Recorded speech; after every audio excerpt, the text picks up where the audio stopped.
حضور نے تراویح کی نماز یا قیام اللیل نہ اسے فرض قرار دیا، نہ اس کے بعد جماعت کوئی اہتمام کیا مستقل۔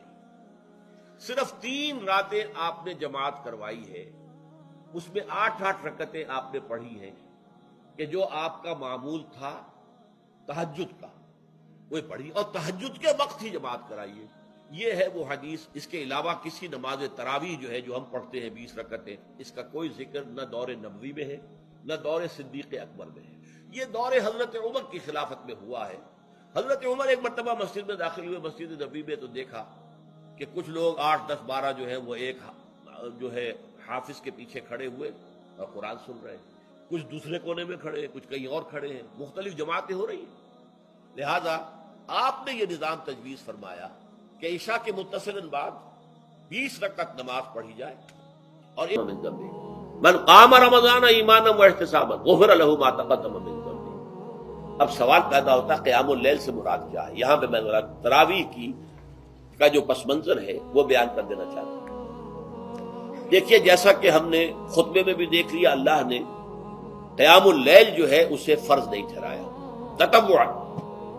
قرآن مجید میں بھی اس کا کوئی ذکر نہیں، احادیث میں اس کی تشویق و ترغیب پوری موجود ہے۔ ایک اور حدیث بھی ہم بعد میں پڑھیں گے اس پر۔ اس کا پس منظر کیا تھا کہ اس کو چھوڑ دیا گیا۔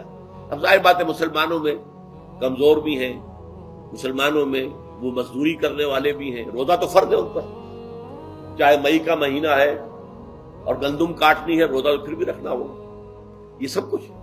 لیکن یہ کہ رات کو پھر کھڑے رہنا ان کے لیے، جاگنا ممکن نہیں، لہذا ان کے اوپر یہ چیز فرض نہیں۔ حضور نے تراویح کی نماز یا قیام اللیل نہ اسے فرض قرار دیا، نہ اس کے بعد جماعت کوئی اہتمام کیا مستقل۔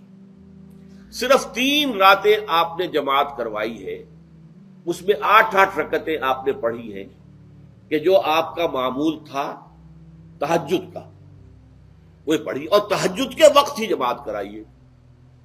یہ ہے وہ حدیث۔ اس کے علاوہ کسی نماز تراویح جو ہے جو ہم پڑھتے ہیں 20 رکعتیں عشاء کے ساتھ متصل، اس کا کوئی ذکر نہ دور نبوی میں ہے نہ دور صدیق اکبر میں ہے۔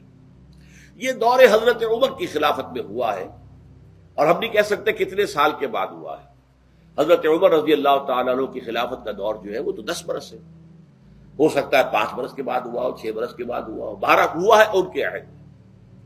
حضرت عمر ایک مرتبہ مسجد میں داخل ہوئے، مسجد نبوی میں، تو دیکھا کہ کچھ لوگ 8 10 12 جو ہے وہ ایک جو ہے حافظ کے پیچھے کھڑے ہوئے اور قرآن سن رہے ہیں، کچھ دوسرے کونے میں کھڑے ہیں، کچھ کہیں اور کھڑے ہیں، مختلف جماعتیں ہو رہی ہیں۔ تو انہوں نے سوچا کہ کیوں نہ ان سب کو ایک امام کے پیچھے جمع کر دیا جائے، اور اس کے لیے لوگوں کی سہولت کے لیے عشاء کے ساتھ متصل رکھ دیا جائے، اس لیے کہ تہجد کے وقت اٹھنا جو ہے وہ تو ہر کس و ناقص کا کام نہیں ہے، کہ عشاء کے بعد اگر تھوڑا سا اضافی وقت ہو صرف، تو یہ ہر شخص کر لے گا، مزدور بھی کر لے گا۔ لہذا آپ نے یہ نظام تجویز فرمایا کہ عشاء کے متصلاً بعد 20 رکعت نماز پڑھی جائے اور ایک امام کے پیچھے پڑھی جائے۔ یہ گویا کہ اجتہاد ہے حضرت عمر رضی اللہ تعالی عنہ، اس کو آپ نے خود بدعت بھی قرار دیا ہے، لیکن بدعت حسنہ۔ بدعت کس اعتبار سے؟ لغوی اعتبار سے، نئی بات، اس لیے کہ حضور کے زمانے میں نہیں تھی، تو یہ اس طریقے سے ایک نئی بات ہے۔ لیکن یہ بات چونکہ بہت اچھی ہے، بہت عمدہ ہے، آپ جب یہ نظام چل پڑا تو ایک دن مسجد میں آئے، دیکھا کہ بڑی بھری مسجد ہے، صحابہ کھڑے ہیں اور ایک امام کے پیچھے قرآن سن رہے ہیں۔ آپ نے فرمایا نعم البدعۃ ھذہ، یہ جو ہم نے نئی بات شروع کی ہے یہ بہت اچھی ہے، بہت عمدہ ہے۔ اب یہاں سے فرق واقع ہو گیا ہے۔ ایک تو اہل تشیع جو ہے وہ تو ویسے ہی حضرت عمر سے بہت دشمنی رکھتے ہیں، عناد رکھتے ہیں، تو حضرت عمر کے اجتہادات سے انہیں نفرت ہے، انہیں دوری ہے، چاہے وہ کوئی سا بھی حضرت عمر کا اجتہاد ہو۔ ہمارے ہاں اہل حدیث حضرات بھی در حقیقت حضرت عمر یا کسی اور خلیفہ راشد کے فعل کو وہ سمجھتے ہیں کہ یہ ایگزیکٹو آرڈرز ہیں، یہ ہمیشہ کے لیے نہیں ہے۔ حضرت عمر نے اپنے دور میں ایک نظام قائم کیا، ان کے دور کے لیے ٹھیک تھا، یہ ہمیشہ کے لیے نہیں۔ ہمیشہ کے لیے وہ 8 ہی رکعتوں کے قائل ہیں، وہ تہجد والے، لیکن اس میں بہرحال انہوں نے بھی خود یہ اضافہ کیا ہے کہ وہ 8 رکعتیں وہ عشاء کے ساتھ متصل پڑھتے ہیں، تہجد کے وقت تو نہیں پڑھتے۔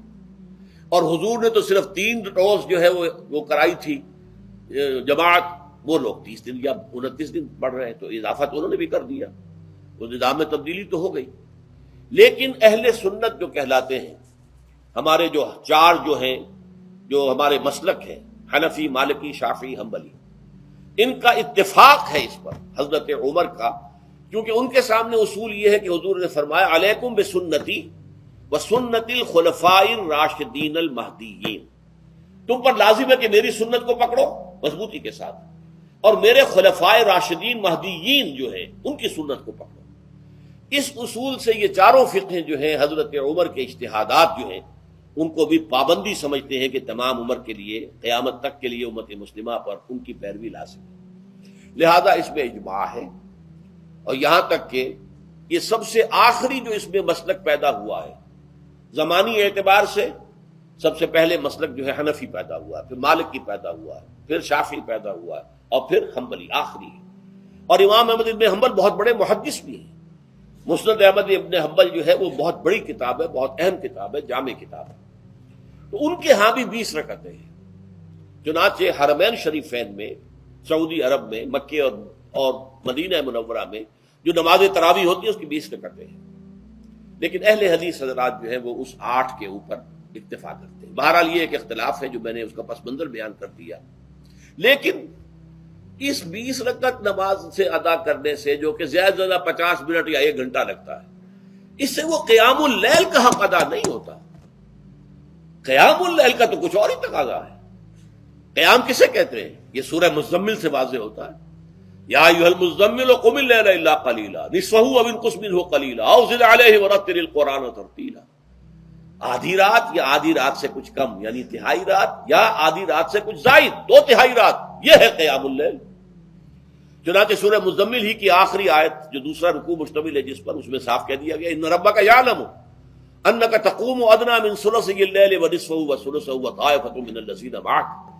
اے اللہ کے نبی، اللہ خوب واقف ہے کہ آپ بھی اور آپ کے ساتھ ایک جماعت بھی رات کو کھڑی رہتی ہے، 2/3 رات یا آدھی رات یا 1/3 رات۔ تو یہ سارا معاملہ جو ہے قیام اللیل کا، گویا کہ کم سے کم 1/3 رات پر اس کا اطلاق ہو سکے گا، یہ نہیں کہ 1 گھنٹے۔